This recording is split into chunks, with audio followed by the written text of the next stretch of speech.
Hello विद्यार्थियों, आज हम फाइनली लेकर आ गए हैं बोर्ड एग्जामिनेशन पेपर 2025 के लिए इंग्लिश विषय का मॉडल पेपर कक्षा 8 के विद्यार्थियों के लिए। तो दोस्तों, एग्जाम की दृष्टि से ये मॉडल पेपर बहुत ही इंपॉर्टेंट रहने वाला है, तो आपको इस वीडियो को कंप्लीट देखना है और पूरे मॉडल पेपर को सही ढंग से समझना है। दोस्तों, यदि इस वीडियो को आप कंप्लीट देखते हो तो आपको ये भी समझ में आ जाएगा कि कौन से क्वेश्चन का आंसर किस टाइप से आपको लिखना है।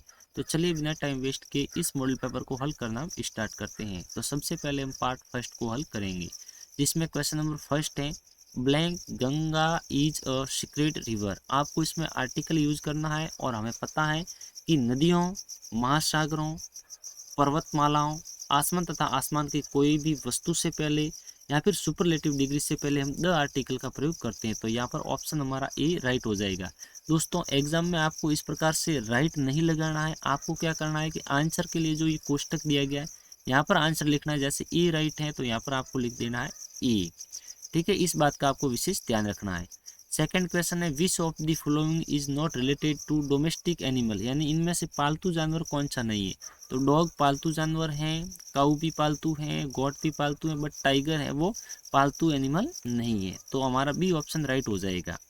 क्वेश्चन नंबर है third, which of the following underline letter have a different sound, यानी अंडरलाइन किया हुआ लेटर किस वर्ड में अलग ध्वनि दे रहा है, इसकी आपको पहचान करनी है। अंडरलाइन किया हुआ है डबल ओ को, तो इसे हम पढ़ते हैं शुट, सुन, लुक, मुन। यहाँ पर डी ऑप्शन, बी ऑप्शन और ए ऑप्शन के अंदर डबल ओ है वो बड़े ओ की ध्वनि दे रहा है, बट यहाँ पर डबल ओ है वो छोटे ओ की ध्वनि दे रहा है। तो ऑप्शन नंबर सी इसमें राइट हो जाएगा।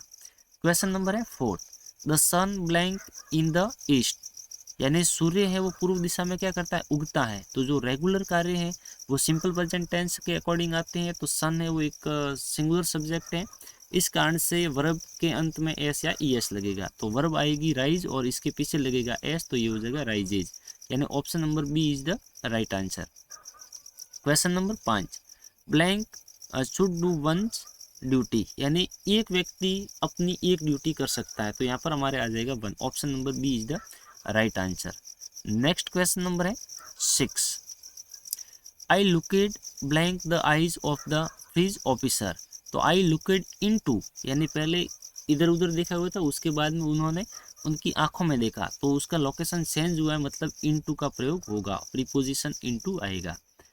क्वेश्चन नंबर है 7, we blank follow the traffic rules, हमें ट्रैफिक रूल्स को फॉलो करना चाहिए, आपको सलाह दी जा रही है। तो ऐसी स्थिति में आप कौन से मॉडल का यूज करोगे, मस्ट मॉडल का, option number D is the right answer.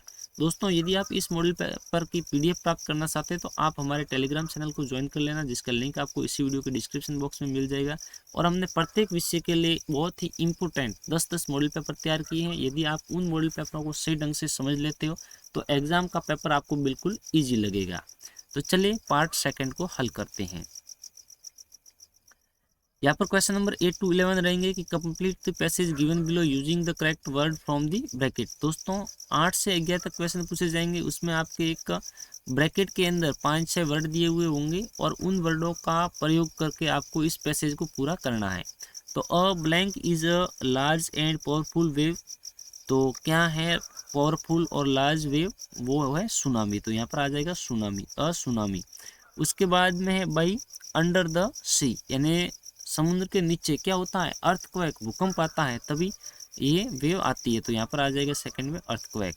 उसके बाद में है some stories of and surveys are here can sense that the tsunami is coming. तो यहाँ पर आपके आ जाएगा एनिमल्स, ठीक है, और यहाँ पर आपके आ जाएगा कोर्ज, ठीक है, कोर्ज, अब कोर्ज।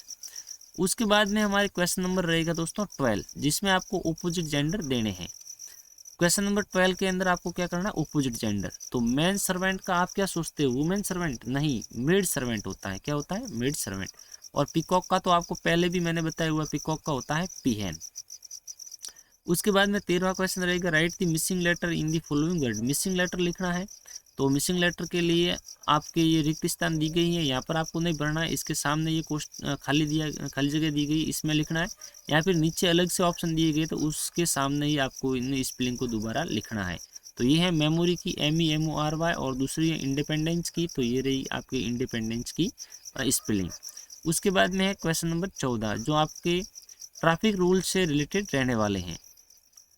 Blank we are careful and obey traffic rule, यदि हम ट्रैफिक रूल का ओबे करते हैं तो लंबे समय तक सेफ रह सकते हैं, एक्सीडेंट से बच सकते हैं। तो यहाँ पर विल नहीं आएगा, एज लॉन्ग एज आएगा, ठीक है। तो यहाँ पर हम लिख देंगे। पूरा सेंटेंस दोबारा लिखने की आपको जरूरत नहीं है। यदि छोटा सेंटेंस है तो आप लिख भी सकते हो, बट मैं आपको ये रिक्वायरमेंट करूंगा कि जो आपके इन दोनों में से राइट ऑप्शन होगा वही आपको यहाँ आंसर के स्थान पर लिख देना है। उसके बाद में question number 15, fill in the blank with the help of word given bracket. यहाँ पर भी ब्रैकेट में 4 वर्ड दिए गए जिनके अंदर से राइट वर्ड को चूज करके आपको इन रिक्त स्थानों की पूर्ति करनी है। तो यहाँ पर फर्स्ट क्वेश्चन है कि always blank seat belt wheel driving. Wheel driving करते समय आपको क्या करना चाहिए, सीट बेल्ट पहनना चाहिए। तो यहाँ पर आ जाएगा वियर। आपको ये पूरा सेंटेंस लिखने की आवश्यकता नहीं, ओनली फॉर जो वर्ड है वो यहाँ पर लिख दो, वियर। उसी प्रकार से सेकंड है do not blank the speed limit in crowded area wheel driving. यानी जो भीड़ भाड़ वाले इलाके होते हैं वहाँ पर हमें स्पीड जो होती है उसको क्रॉस नहीं करना चाहिए। तो यहाँ पर आपके आ जाएगा क्रॉस, ठीक है। यहाँ पर ऑप्शन दिए गए, यहाँ पर ही आपको लिखना है, आंसर के ऑप्शन दिए गए यहाँ पर ही। एग्जाम पेपर आप जब दोगे तो दोस्तों आपको अलग से आंसर शीट नहीं मिलेगी आंसर लिखने के लिए, तो आपको पेपर के अंदर ही आंसर लिखने होंगे। उसके बाद में क्वेश्चन नंबर रहेगा 16, arrange the following word in proper order to make meaningful sentence. ये जो वर्ड दिए गए इनको प्रॉपर ऑर्डर में लिख के आपको एक सही सेंटेंस बनाना है। तो 11 and 1 मेक 1, यानी 1 and 1 मेक 11, इस प्रकार से हो जाएगा 1 and 1 मेक 11।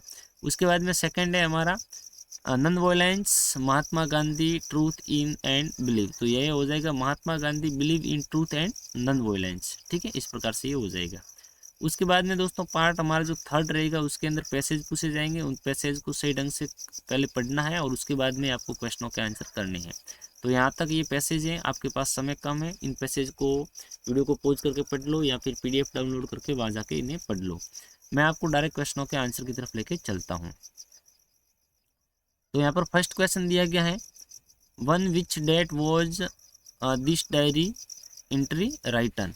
तो आपको बताना है कि ये डायरी है वो कब लिखी गई थी। तो आपके बुक के अंदर से ये पैसेज दिया गया, तो आपको पता होगा ये जो डायरी है ये राइटन ऑन जून 24, ये 24 जून को लिखी गई थी।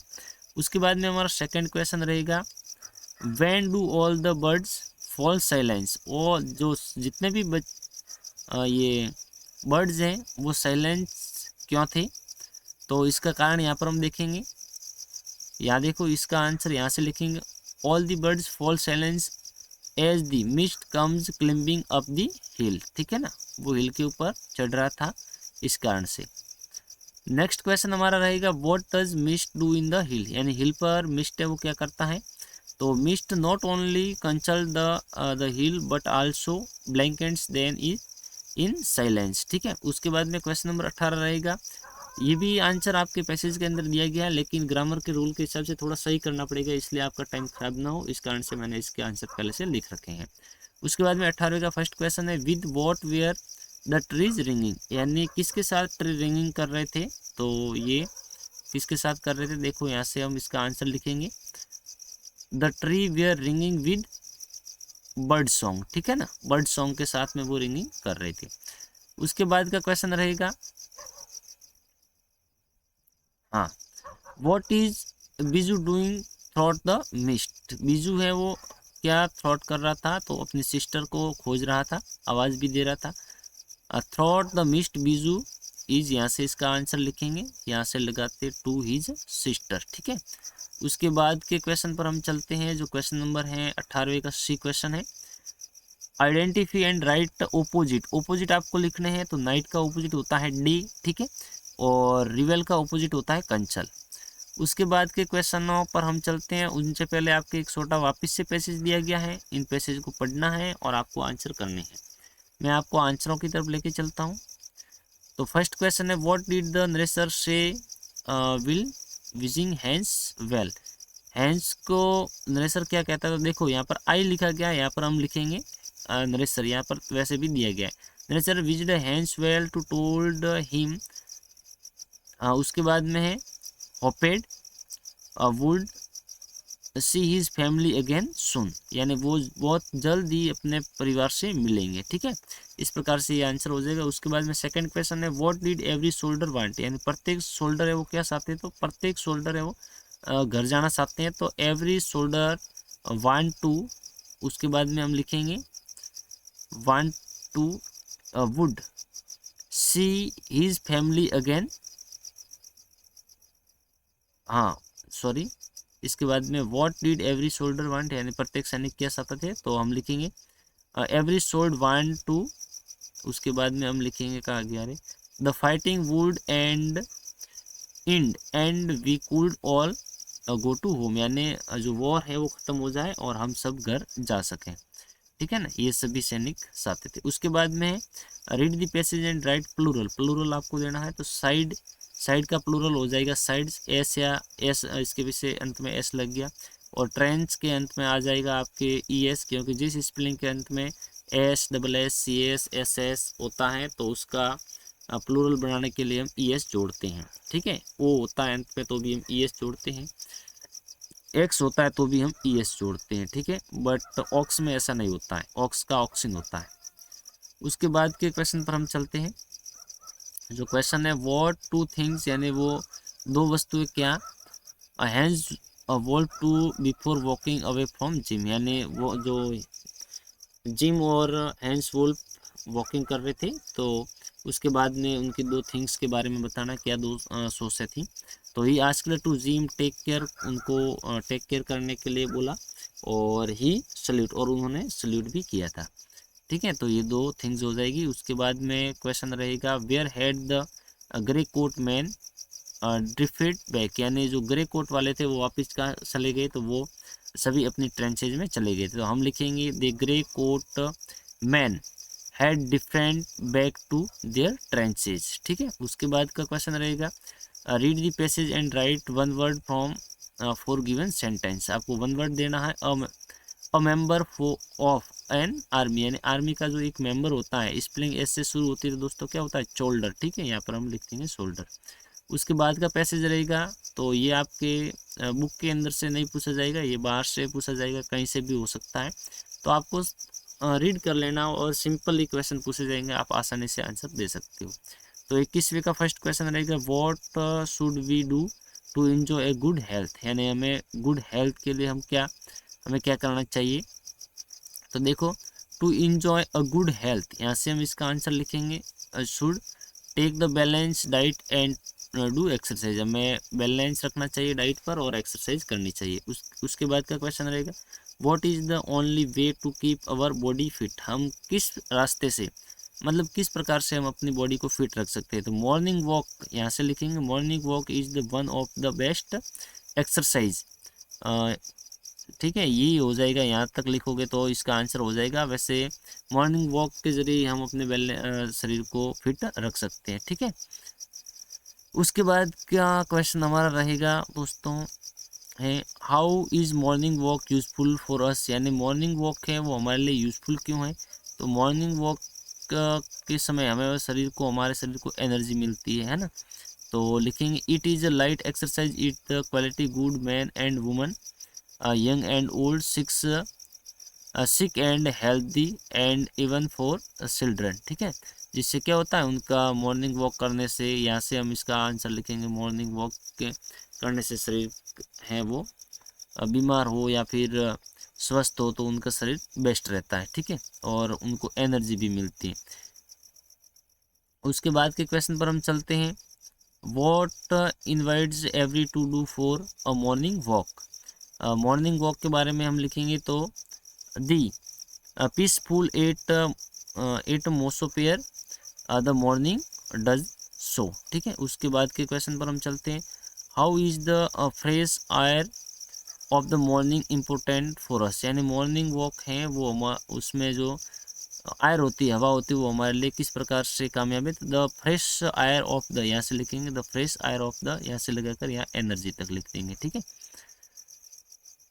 उसके बाद के क्वेश्चन पर हम चलते हैं जो हमारे 22वें का सी रहेगा। इसमें आपको क्या करना है, वन वर्ड दोस्तों देना है। तो two organ in the chest used for breathing, यानी हमारे छाती के अंदर जो सीने के अंदर दो ऑर्गन हैं जो श्वास लेने के लिए काम आते हैं, तो वो होते हैं लंग्स, ठीक है, फेफड़े। और उसके बाद में the mixture of this that surrounding the earth, तो उसको हम क्या बोलते हैं, एटमोस्फेयर बोलते हैं। ओके, और इन क्वेश्चनों के आंसर मैं आपको एक बार दिखा देता हूँ पैसेज के अंदर से। इनके आंसर मैंने ऑलरेडी यहाँ दिए गए हैं, तो आप आसानी से इसके आंसर लिख सकते हैं। ये 22वें का फर्स्ट, सेकंड और ये सी, और ये बी और सी है 21वें क्वेश्चन के, ठीक है। आपको यदि कोई डाउट है तो वीडियो को पॉज करके यहाँ से इन क्वेश्चनों के भी आंसर आप सही ढंग से रीड कर सकती हो। उसके बाद के क्वेश्चन पर हम चलते हैं, जो 23वां क्वेश्चन आपके एग्जाम में किस टाइप का पूछा जाएगा, जिनमें 5 सेंटेंस दिए हुए होंगे और उनको सही क्रम में लिखना होगा। तो पहले इनको पढ़ेंगे तब हमें पता लगेगा। दे promised to help each other. The other friend lay down on the ground. After some time they saw a big bear coming to them. Once upon a time, ये तो फर्स्ट आ जाएगा, one of the friend ran and climbed up a tree.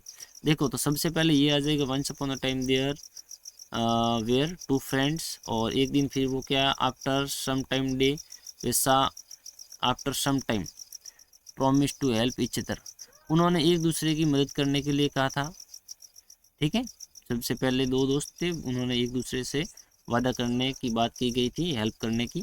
तो फिर क्या होता है, थोड़ी देर बाद के अंदर एक उनकी तरफ बियर आता है, तो एक दोस्त होता है वो तो भाग जाता है पेड़ की तरफ, और दूसरा होता है वो क्या कर देता है, जमीन पर लेट जाता है, ठीक है। इस प्रकार से हो जाएगा। इस आंसर शीट के अंदर भी हम देख लेते हैं इसका आंसर। यहाँ पर इसी टाइप से वंस अपॉन दे प्रोमिस्ड और आफ्टर सम टाइम वंस, और राइट हो जाएगा। उसके बाद का क्वेश्चन दोस्तों रहेगा जिसमें आपके या तो आपको एक लेटर लिखना होगा या फिर आपको एक एप्लीकेशन देना होगा। तो दोनों में से जो आपको सरल लगता है वो एग्जाम में लिख देना है। अब ये दोनों ही आपको एक दो बार पढ़ लेना है ताकि याद हो जाए। तो इन दोनों के आंसर मैं आपको यहाँ से दिखा देता हूँ।